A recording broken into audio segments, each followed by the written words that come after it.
It is our guy, John Manson. John, what is going on tonight? What's up, Nick? Will, thanks for having me on. It's my first time on with you guys since the season started. I know I was on back in that 2 hour extravaganza show y'all had everybody on, but appreciate you guys being part of ASEA Red this year. And this show's been a lot of fun. I enjoy watching it each and every week, and you guys bring a lot of good content for Flames Nation, ASEA Red, and men's basketball. Appreciate it, John. Appreciate you having us on. We'll definitely bug you a lot more now that football's maybe at some point getting towards a closure. I know we still got quite a ways to go, but once It's just Football, football, getting good football now. is we'll Football is never. year round. I mean, this week I'm busier with football coverage than I was during the season. So it's just a year round sport now. So it is what it is. Once it slows down a little bit, we'll be bugging you up. We had to have you on today with the net rankings. I know you're a guy that follows the net rankings closely, like I do, and I think you have at least a little bit of an interest in it. So I definitely want you on that. But before we jump to that, Will, thanks for bringing this up in the chat. I meant to mention this, John, real quickly. Tell us a little bit about the NIL thing that A Sea of Red is partnering with before we jump into some of this conversation. Yeah, sure. We're super excited to announce this. We announced it today. It's something been in the works for several weeks. The Flames Rising NIL Collective, powered by ASEA Red, is what we're calling it.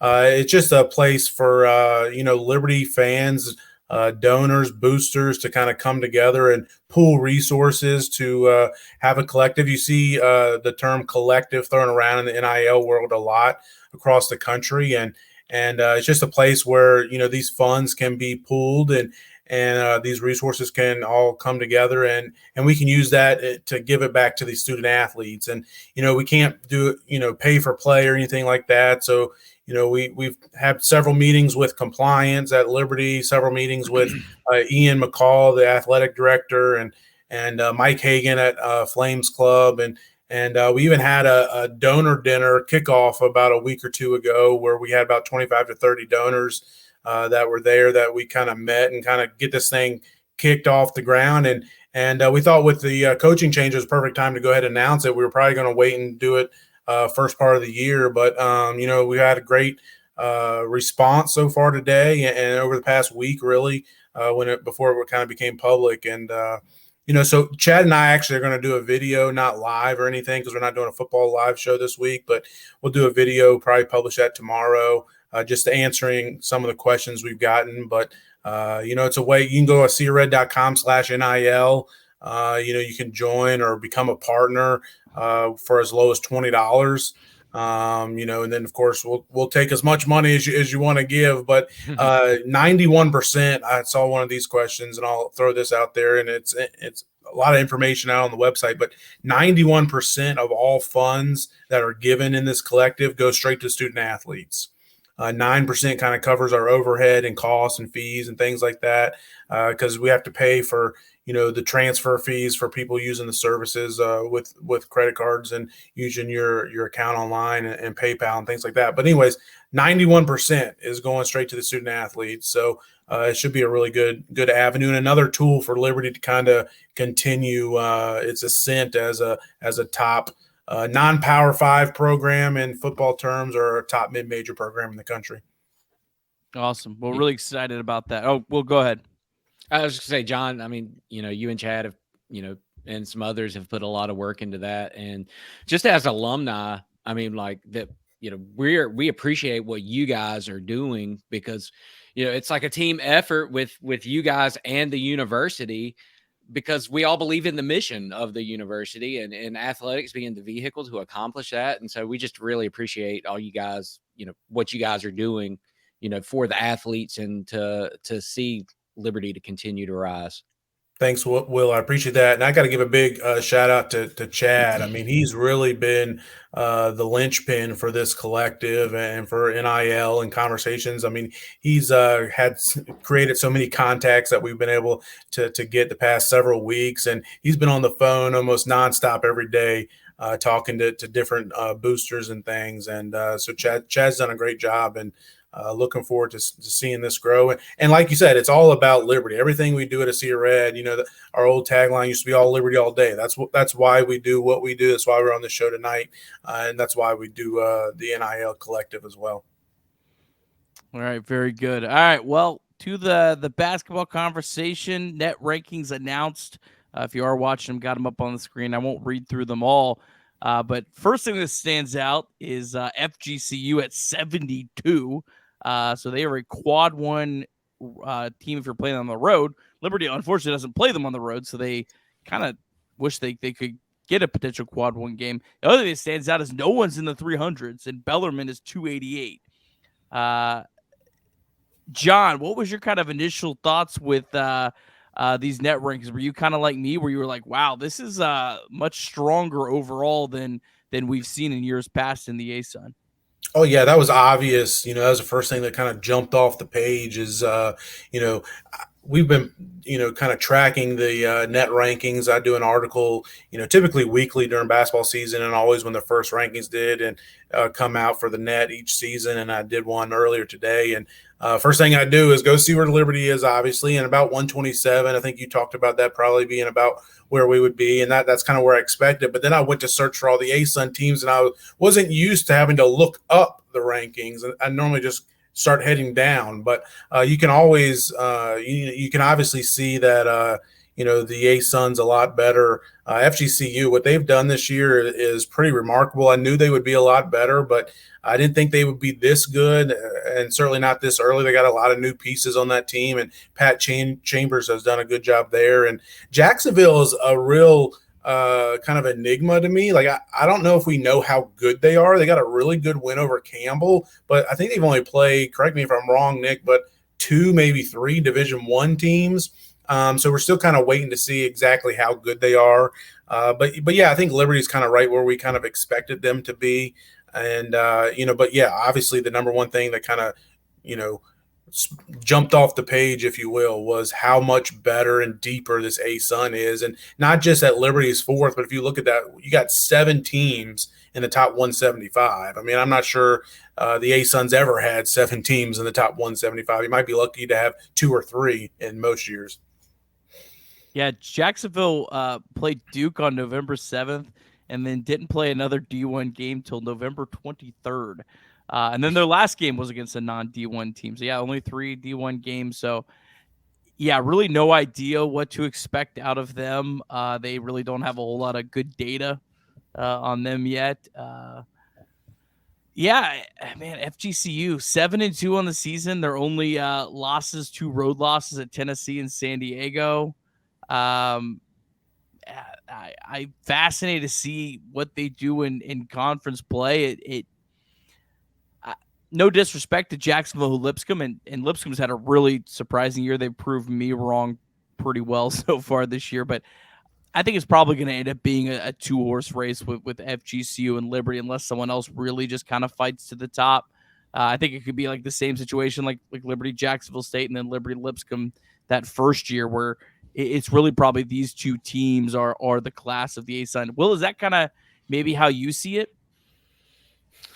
Yeah, I mean, like John, like I, just looking at this and seeing how, how many were in the top, 175, top 200, kind of popped out. But yeah, I mean, FGCU, that's an opportunity for us to get a really good win.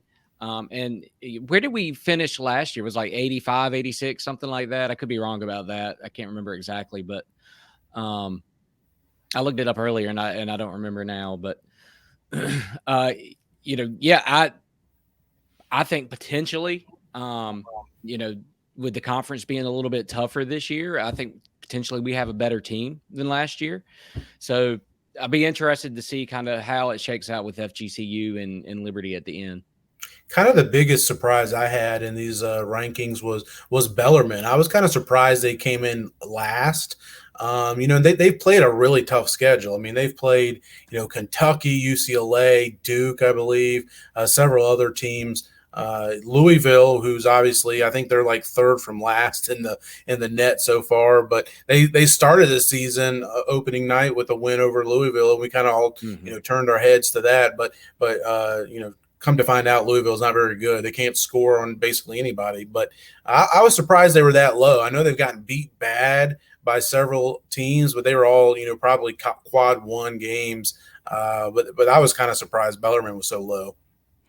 Yeah. And I'm sorry, Nick. It's good to see. I guess it's good to see Queens being so high in their kind of first year as well. I mean, they've had a pretty decent schedule, and they've they're 7-2, a couple of 90-win games there. I almost expected them to be a little bit higher than 172, but that's still really good for first year program. Yeah, I think Bellarmine is a little bit of false advertising at 288.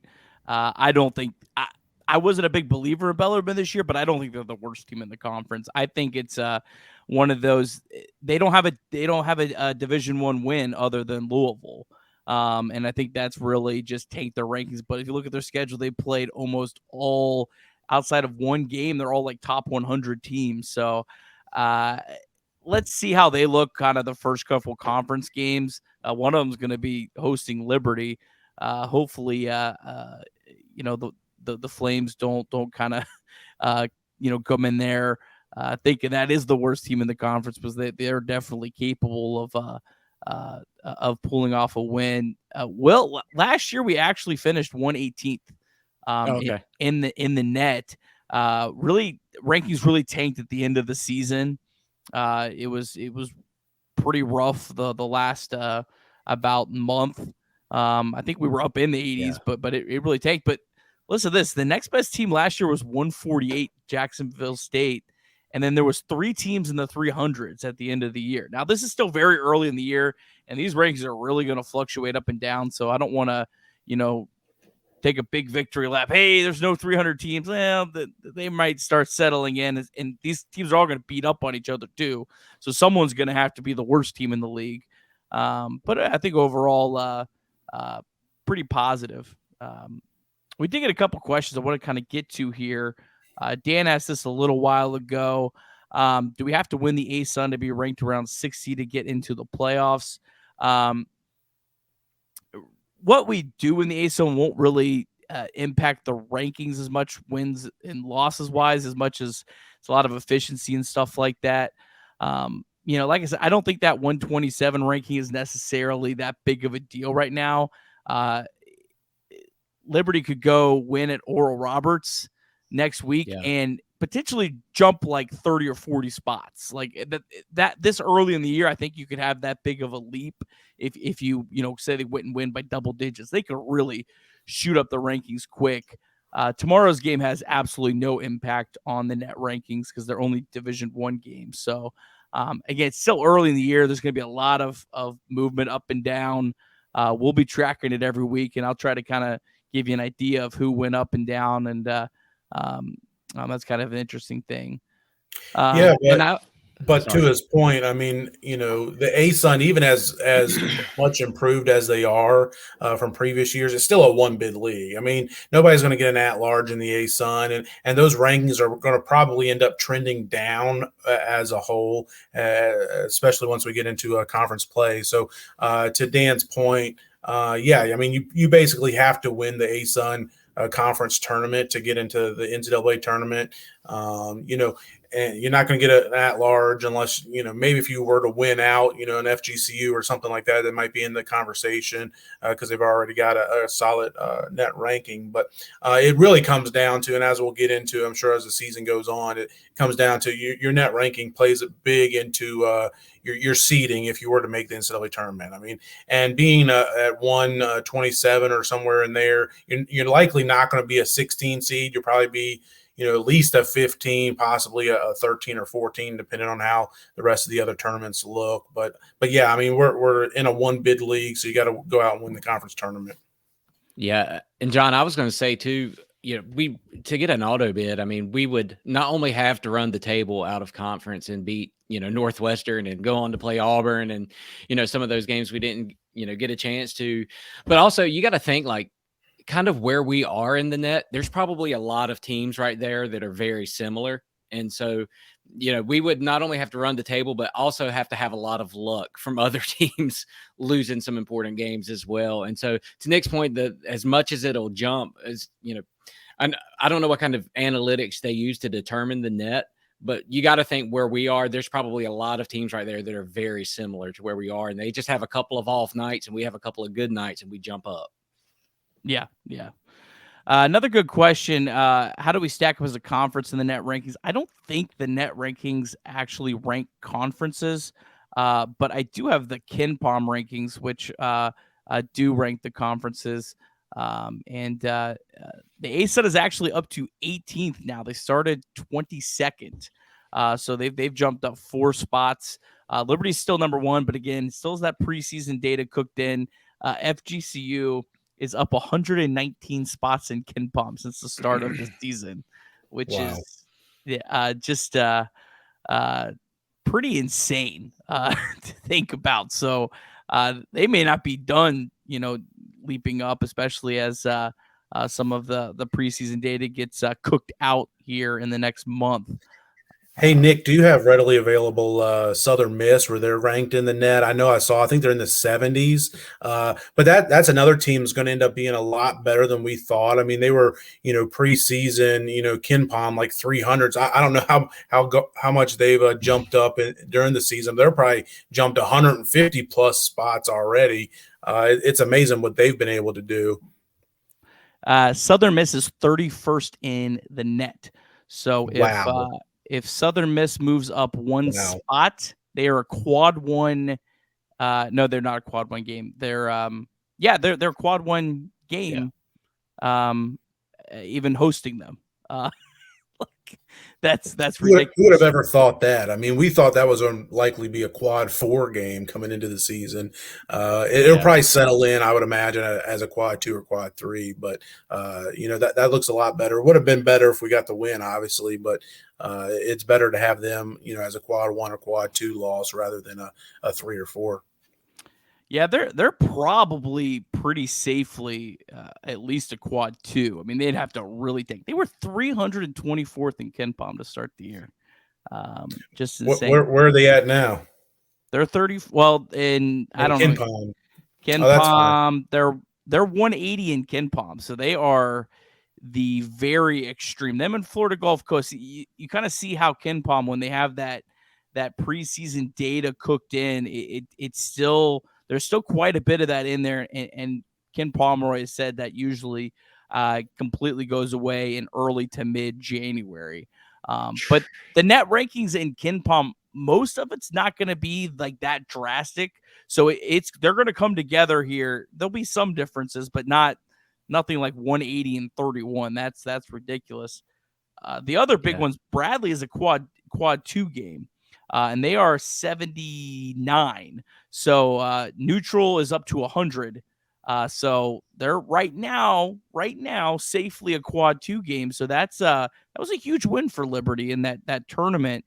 And here's kind of some of the opportunities that Liberty's going to have. Oral Roberts is 70th. So that's a quad 1 game. I think it's up to, I got it on there, up to 75. So Liberty might beat them and they move to a quad 2. But that's still going to be a very, very high quality game. And then Florida Gulf Coast at home, and then Jacksonville and Lipscomb are quad 2 games, and then a whole bunch of quad 3 games. So it may not be as sexy like as people might want, looking at some of these on the schedule. But when you're talking about the difference between a 12 and a 13 or a 13 and a 14, it's going to be who had these quad 1 and quad 2 wins. And for Liberty, I mean, like Liberty could have a legit chance if Southern Miss ends up being a quad 1 game, for instance, to have really good like quad 2. They could have like above 500, and there's not going to be a lot of those other teams that are in Liberty's boat that are going to be able to say that at the end of the year. So this Oral Roberts game, it is huge. It is a huge game on Monday for Liberty. It's the biggest game of the, I would say, I mean, other than maybe like your tournament seeding and getting home court advantage, I think it's the biggest game the rest of the year for Liberty. John, any thoughts on Oral Roberts? I mean, it's going to be it's a good game. It's going to be fun. It's going to be very difficult, though. I mean, Max Abmas is very talented. You know, he'll be wanting to one up Darius each time down the floor, and that play is going to be rocking. I remember talking to Coach McKay in the preseason. He was talking about how badly Oral Roberts wanted to start that home and home on their home floor, and so they were able to get the game at home this year, and they're billing it as, you know, their premier game at home this season. So it's going to be rocking. It's going to be a loud and tough environment. You know, Darius McGee against Max Abmas will be a lot of fun, but I'm looking forward to that one. I was also surprised to see Grambling up so high. I think they're, what are they, 120, 150, somewhere in the 100 and some in the net. So I haven't really looked at them much, but that's a game coming up. It's the day before the bowl game, so I won't be able to go to it, but I'll be watching online or on TV. But that was another one I was a little surprised, because in the KenPom, I think they're still down in the 300s. Grambling is 136. They're up to 252 in KenPom, but they started the year 325. So I tell you what, I don't know, man. Maybe Richie McKay duked us all. He had this inside info on. He's like, yeah, Southern Miss is actually going to be a quad one game, guys. Like, I'll show you. Yeah, we're all complaining about the schedule, and yeah, he's a mastermind. And if we had Larry Blair, we would have just run the table on everybody. There it is. 9:14 Eastern. He got his Larry Blair, and I had the over under a little earlier than that, but yeah, very good. Couple other thoughts here I had on the overall with the ASUN. We got another question I want to get to. Jacksonville State, they've had 2 straight wins, including a road win at East Tennessee State. I don't really know what to make of them. Or are they just one of those teams that maybe took a little while to get gelling with a lot of new pieces? They're kind of like that lurking middle of the pack ASUN team that's going to kind of scare me this year a little bit. Some nice road wins for the ASUN. Queens won at Bowling Green. North Alabama won at Morehead State. North Alabama, good for them. That's you don't expect that. And then Kennesaw won at Mercer, and I don't know if it was it went final, but they were also winning pretty big at Charleston Southern. So Kennesaw's coming, playing pretty well. Kennesaw they also almost knocked off VCU on the road. I think they lost by 3 or 4 points, something like that. I was watching the end of that game. It was right ahead of a Liberty game. And but yeah, I mean, they're playing a lot better. I know that's one that Chad thinks is a really basement dweller here in the ASUN, but I think he's wrong on them. But yeah, to your point about Jacksonville State, I think they've got a lot of new pieces. They had a lot of seniors, veterans last year, and a lot of new pieces this year. I expect them to get better and better as the year goes on, and to be a tough out in conference play. But yeah, I was looking at them, you know, in the last day or two, and I'm with you. They were really struggling, and then they kind of picked it up a little bit with some, you know, 2 nice wins the last times out. You know, so I'll be interested to see how they go throughout the rest of the year. Another team I think is kind of interesting is North Florida. They got a lot of pieces returning. I kind of had them in the preseason power rankings that I do on SierraRed.com. I had them in the top 5 or 6, I believe it was. Well, they always play a tough schedule, but they have not performed well at all.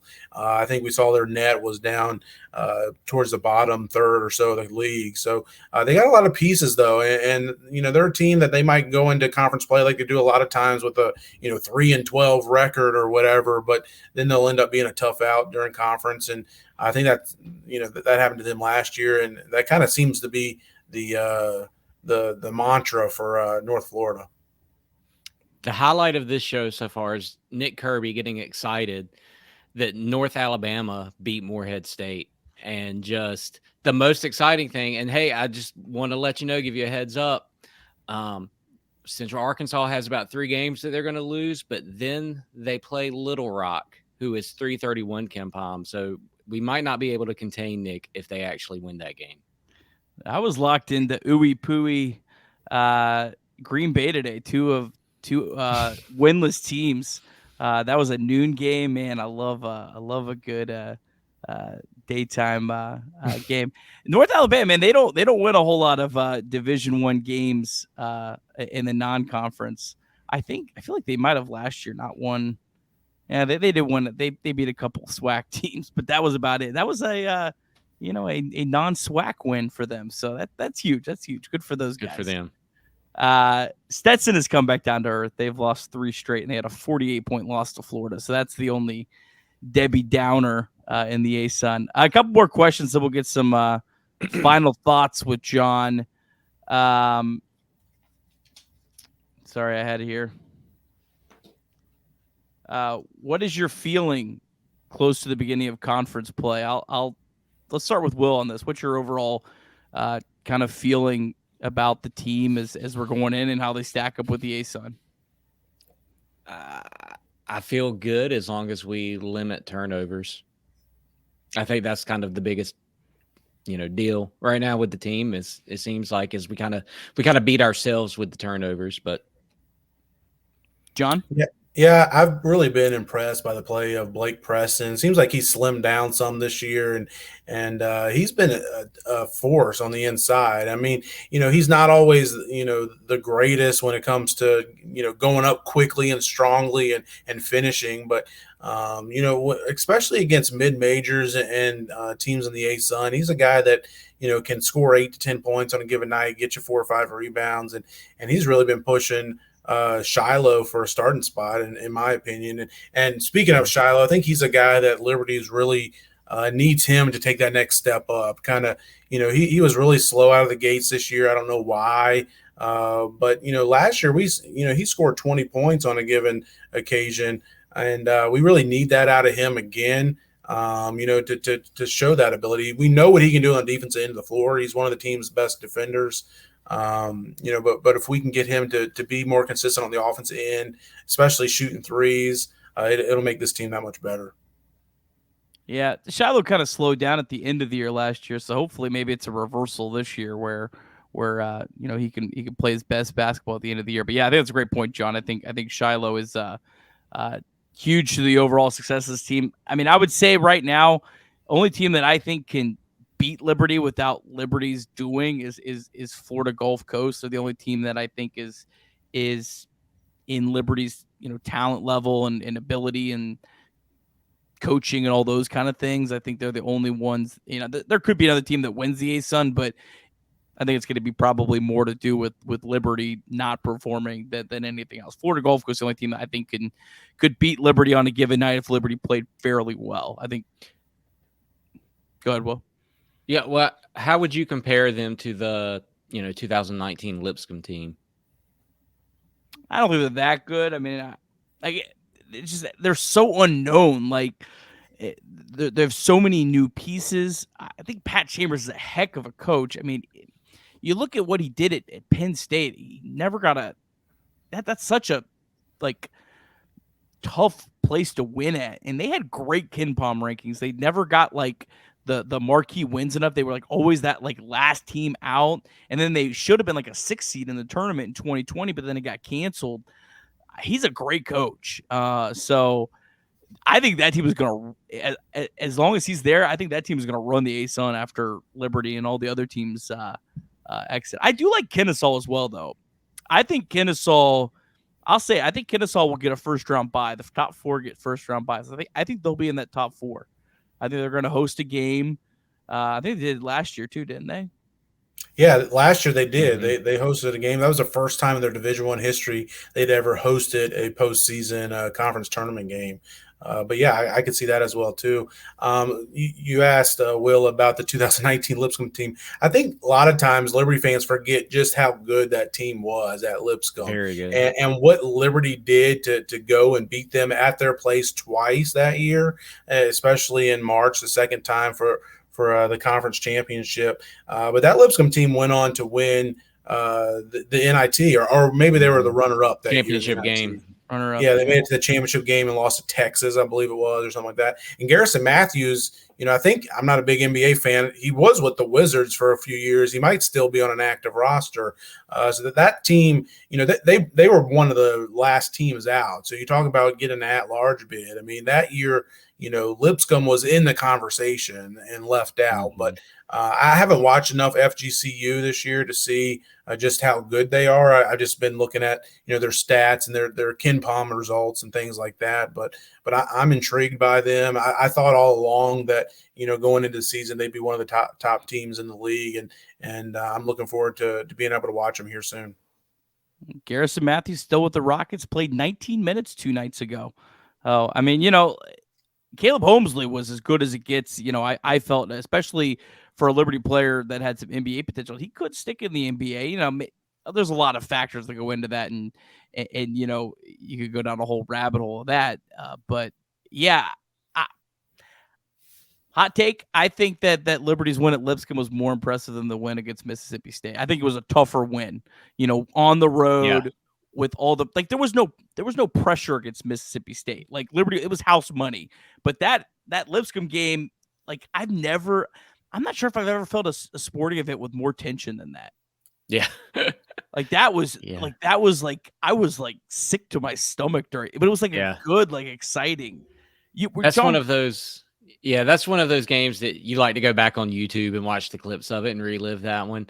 But remember also Lipscomb beat us by 40 points, at home. And that was, in the prime of Liberty is unbeatable at home. So, or right at the beginning before that. But, yeah, that was still one of those Georgie's, 3 from the corner, and then, Scotty James flops and all that kind of stuff. But, yeah, that was, I'm with you, Kirby. I think that was a better win than the tournament game. I think the tournament game, maybe in the big picture of Liberty athletics, maybe more important. But that Lipscomb game was a better win. Yeah, well said, John. You were there, right? Yeah, I was there for that game. I actually made the trip for both the games at Lipscomb that year. My brother lives, not far from Nashville, and so it makes it easy to be able to stay there. And my nephew was born that year, so that's why I was able to make an excuse to get out there and see him. But that was, man, what a great game that was. And I'll never forget that 3-pointer in the corner by Georgie Pacheco Ortiz. And he gets overlooked so much on those teams with Caleb Holmesley and Scotty James. Another guy who gets overlooked, Lavelle Cabell. I mean, that guy was a baller. And, man, he really was the key, the linchpin that kind of turned this thing under Coach McKay. He was the first guy that signed for McKay when he came back from Virginia. And he really got this thing turned back in the right direction. Because if you remember early on in Caleb Holmesley's career, he was, more of a role player. And Lavelle was kind of the guy that was leading the team on both ends of the floor, offense and defense. And Caleb, it seemed like he shot up his second or third year in the system and grew a few inches over the summer and really took his game to the next level. And then Scotty James as well, too. But, man, those are some good old times. Yeah, and to kind of bring it back to current times, the way Caleb kind of just took off and all of a sudden he's just on the scene. When I saw Shiloh come out, I kind of thought that's kind of who he's going to be, and it's yet to be seen. And like Kirby said, maybe he gets hot down the stretch and he starts getting some of that same kind of attention that Caleb got. Yeah, and I'm with you 100% on Georgie Pacheco Ortiz. That 2020 team was 10th best in the country in turnover rate, the fewest. And a lot of that was Georgie Pacheco Ortiz, and we've seen since he's left, that's been the biggest problem for Liberty. Yeah. They were pretty good with Chris Parker. He was a pretty good no, they were actually really good. They were 34th. But the drop off from Georgie, Chris Parker, then to now has been, I think, the biggest flaw for Liberty. Just to show how good that team was that year, was Darius McGee the 8th man on the team? I think in the second game in the NCAA tournament against Virginia Tech, he led the team in scoring. I believe had 3 or 4 3-pointers. But now we're talking about him being the greatest 5 3-pointers. Okay, the greatest Liberty player in school history, and And he was the eighth man. Of course, he was a true freshman, but that just goes to show just how good and deep that team was. And Keenan Gums, another guy we forget about, but he was such a pivotal piece to that team as a grad transfer, and a great role player. But that was a lot of fun that year and those couple seasons, and hopefully we can get some more lightning in a bottle this year. And you never know with Darius McGee. I mean, if he gets hot at the right time, hopefully towards the end of the season, Liberty could knock off just about any team in the country. Yeah, I don't think we've seen Darius's best game yet either. So, yeah. All right. Well, very good.